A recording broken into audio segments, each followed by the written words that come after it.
മന്ത്രിയായിരുന്ന കാലത്ത് കടകംപള്ളി സുരേന്ദ്രൻ സ്ത്രീകളോട് ലൈംഗിക ചുവയോടെ പെരുമാറിയെന്ന് പരാതി. പോത്തൻകോട് സ്വദേശിയായ കോൺഗ്രസ് നേതാവ് മുനീറാണ് DGPക്ക് പരാതി നൽകിയത്. വെളിപ്പെടുത്തൽ നടത്തിയ സ്ത്രീകളെ കണ്ടെത്തി മൊഴി രേഖപ്പെടുത്തി കേസെടുക്കണമെന്നാണ് പരാതിയിലെ ആവശ്യം.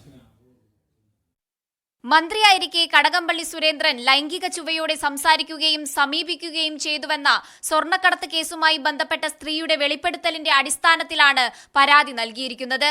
2022 വിവിധ ചാനലുകൾക്ക് നൽകിയ അഭിമുഖത്തിലാണ് അതിജീവിത വെളിപ്പെടുത്തൽ നടത്തിയത്. മുൻ മന്ത്രി വുമണൈസർ ആണെന്നും കുമരകത്ത് നടന്ന സമ്മേളനത്തിൽ വെച്ച് തന്റെ അനുവാദമില്ലാതെ ഫോട്ടോ എടുക്കാനും ചുമലിൽ പിടിക്കാൻ ശ്രമിച്ചതായും അശ്ലീല ഓഡിയോ സന്ദേശങ്ങൾ അയച്ചതായും അതിജീവിത ആരോപിച്ചിരുന്നു.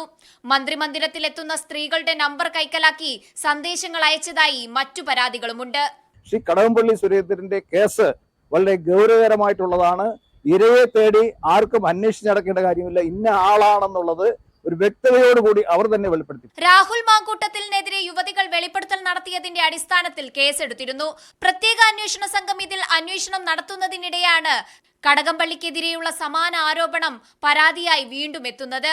കടകംപള്ളിക്കെതിരെ വെളിപ്പെടുത്തൽ നടത്തിയ സ്ത്രീകളെ കണ്ടെത്തി അവരുടെ മൊഴി രേഖപ്പെടുത്തി കേസെടുക്കണമെന്നാണ് പരാതിക്കാരന്റെ ആവശ്യം. മീഡിയ 1 തിരുവനന്തപുരം.